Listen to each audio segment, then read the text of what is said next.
Games have meant a lot to me throughout the years, so today I'm gonna rank my top 10 favorite games I've ever played, and I should say finished. So there's a lot of games not on here that I'm still busy playing through, like Red Dead Redemption 2, and some other games. If this is just my picks, so if your favorite games are not on here, I have a limited time of playing games with my full-time job. And so this is just the games I have played throughout my life, which are my favorite for different reasons. Before we start with the top 10, let's quickly go through my honorable mentions, which is Forza Horizon 5, one of my favorite racing games ever. I started it and I couldn't stop playing it for about like 70 hours, just straight on, just was so fun. I'm a very big car guy, so that's why. Injustice 2, probably the game I played most on my PlayStation 4. I always loved grinding for new gear. The story mode wasn't the best, but it was fun seeing these characters in the way they are. The combat was also amazing, and the DLC with Hellboy was my favorite. Guardians of the Galaxy, a very underrated superhero game, where you control the one guy and they all do stuff around him. Very, very interesting, very good game. I think almost as good, if not better, than most of the movies. Lego Marvel Superheroes, probably the best Lego game in my opinion. Such a good game. This is before the Fox intervened with everything, and they were just one united world. So this was very good. Last honorable mention, Batman Arkham Knight. Not my favorite of the Arkham games. I think the story is not the one I gravitate to the most. The graphics is amazing, the combat is amazing. The section of with the Batmobile is not my favorite, and some of the characters are just written weird. Otherwise, very good. Top 10 time. 10th place is Batman Arkham Asylum. Now this is the type of story that I gravitate towards. The idea of Batman being stuck in Arkham Asylum with his villains is one of the best ideas I think I've ever heard of. And I think the game accomplishes it so nicely with the Rogues Gallery. Joker being the main villain, amazing. This is the start of this like Arkham universe, and you can feel the attention to detail of everything. I still go back and play the games, watch videos about all the hidden details and stuff Rocksteady put in it. It is really a very amazing game. A bit old, a tad bit old now, but it was amazing when the time it got out. The fights, the combat is a bit wanky at sometimes, and the stealth sections, you press one thing and then you die. Otherwise, a very amazing game. One of my favorites. 9th is going to be Spider-Man, or Marvel Spider-Man 2. This is the first game I've actually platted, and it is really a very good game. I wouldn't say it's a masterpiece. I think it's a very good looking game. The story is where it just loses me a bit with the whole symbiote and the choices that they made with some of the characterization of the characters, and just, I don't know, it just doesn't have to feel like some of these other games with the story. But the gameplay is amazing. Swinging is still one of the best things. Switching between the two characters and having the symbiote as a suit was such a nice touch. Kraven was actually such a cool character in this game. I wasn't the biggest fan of Venom, but yeah, game was very fun and still on my top 10 list, so that's very good. 8th place is going to be Super Mario Odyssey. There's not a lot of Nintendo games on my list. This is the only one on my top 10 because I don't have that much Nintendo games. I'm more of a PlayStation person. But this was really an amazing game. The graphics for Nintendo is amazing. This is my first introduction in all the mechanics you can do. It is so fun playing with the Nintendo Switch, especially when you take the sticks off. It's so fun with this game. The mechanics are, you have to throw a hat, and whatever you throw it on, you control. It's such an interesting thing. The worlds you explore are so cool. It's so fun to play this game, and it was my favorite Mario game I've ever played. It's easy as that. 7th place is going to be Gran Turismo 7. Now, like I said, I'm a massive car guy. I grew up in a garage, an auto shop. Cars were part of my whole life, and this game, I got it on PlayStation 4 and I played it a lot. When I got my PlayStation 5, it just changed, like the controller and everything feeling so alive. I played this so much after that. The graphics is amazing, the attention to detail is crazy, and you actually feel like you are the person driving the car. And that's a huge accomplishment to make with these types of games. It's more of a simulator than a action game like Forza. So this is where it's really amazing. If you're a car guy and you don't know what car game to play, go try this one. It's really so intricate and everything is so detailed. The cars are amazing. It's probably my favorite racing game ever. Sixth place is the newest game on the list, is Dispatch. I actually just made a review on it. If you want to see that, go watch it. I bought this December, and I played it once through and then another time just to see all the different choices you can make. The story on this game is really amazing. There's so much different choices you can make that impacts the whole gameplay mechanic of it. I really like the sections where you have to dispatch the heroes. It's such a unique way of playing a superhero game. Because this is not a licensed IP, it's something, it's a new IP, I would say. So they have like free reign with the characters, and the characters are very unique for the superhero world. There's nothing like some of these characters, and I really do enjoy the humor, the banter. It's a little PG-18, or not PG-18, 18 rated. So that's fun for some people. But it's a really fun game with a very compelling story, and you see growth in the characters in a way that you wouldn't expect. And the ending is very, very well done.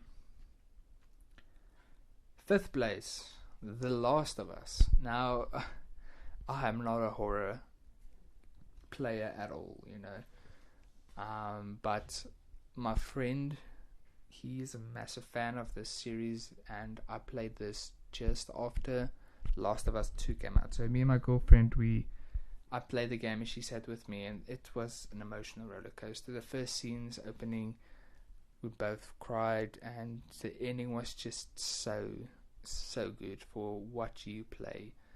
Like at the end, who is the hero in the story actually? And Joel is actually a real person with faults, and that is why he chose to save Ellie. And it's just such a beautiful story. The gameplay is very fun. It's very tense at moments. So yeah, it's a very, very compelling story. One of the best story-wise. It's really amazing.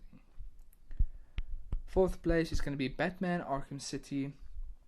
Now, I do enjoy the Arkham setting, the Asylum setting in the previous game, but the Arkham City world, I would say, open world, is such a crazy detail. Like, you can do so much stuff, explore so many things, so many hidden details, and you would really find anything that works for you. And this is probably the game I played when I was younger the most. I did like the story. It's amazing. Joker at the end dying and Batman just changing because of it. It is such a good storyline, especially a Batman story.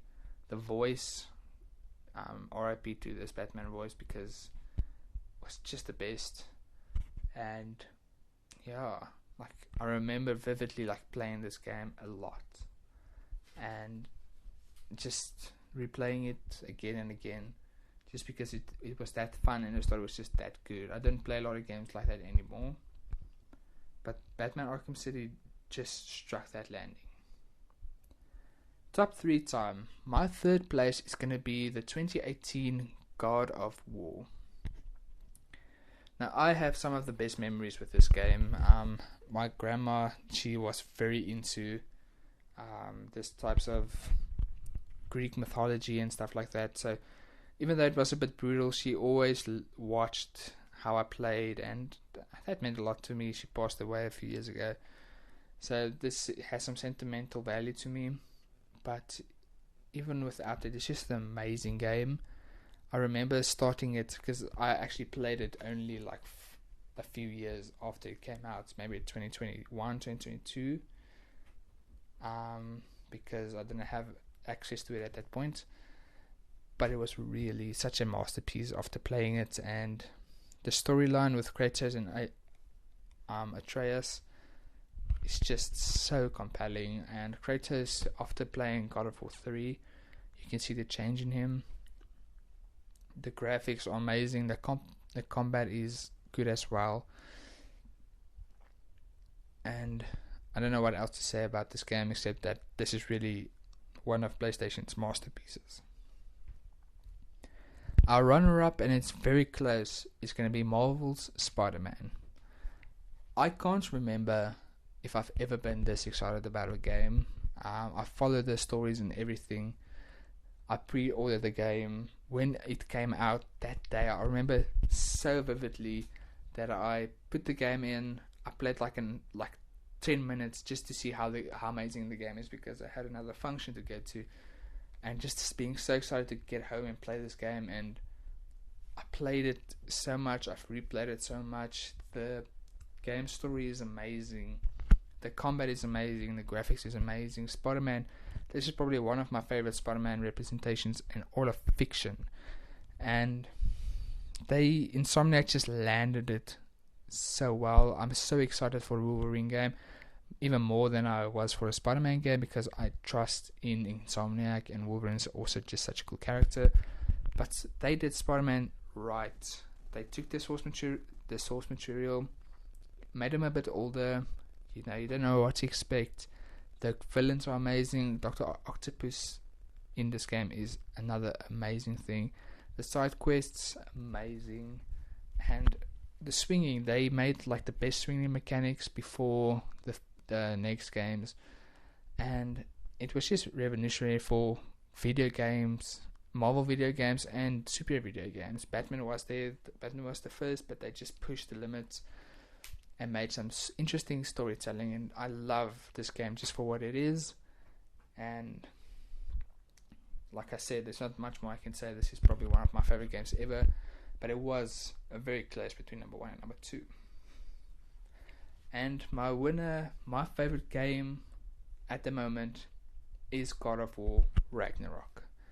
I was very excited for this game, and for my birthday in my matric year, which was 2022, my girlfriend bought it for me, but I had to finish the game in less than a week because we were going off on vacation, and I really wanted to finish this game. And I think that's the best thing I could have done with this game, just like play it from start to finish and play as much, because this story is so big, it's massive. But if you played God of War 1 or 2018 God of War, you can see where it wants to go, and the way it leads you to Ragnarok is such an interesting way, with Atreus befriending Odin and Odin trying to manipulate him, Odin doing such weird things in the background. You're meeting Thor. Thor is such a cool character. Kratos goes on this path of storytelling where he doesn't think he'll ever be worshipped for like a proper god would, not be afraid, and he gets that at the end. It's so beautiful. Him and Atreus' relationship just grows, and you can see him going from boy to you are my son and I'm proud of you and I love you. From God of War 2018 to this just the perfect 2 games put together. But this is just a bit higher for me because of the DLC.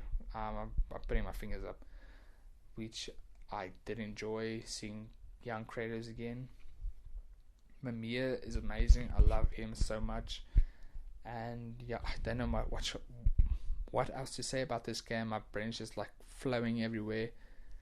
This is the game I think about when I think about playing games just for fun and the story. This is the game that if I want to just do something calmly and just chill, I'll play God of War Ragnarok, because this is just a masterpiece, and I'm very glad they stuck the landing. Some people might say God of War 2018 is better. I wouldn't fight you on that. I just prefer God of War Ragnarok for the amazing storytelling and the way they close off some of the storylines. That was my top 10 games of all time which I have played. If you don't know, I am reviewing all the games I am playing from now on. I've already done 2 reviews when this video comes out. I'm doing a random wheel generator to see what other games I'm forced to play, so I get more experience like that. And after a few years on this channel, we'll see if my top 10 stays the same. It probably won't, because I am, at the moment, giving you a hint, playing Red Dead Redemption 2, and it's amazing. GTA 6 is coming out, the Wolverine game is coming out, and I'll be doing a review and a tier list ranking of all of them. And then, like after a year, let's say, I'll revisit the top 10 list with only the games I've played with the review series. If that sounds interesting, if you're into that type of stuff, give me a like, subscribe, stay tuned, and let's do this together. Cheers.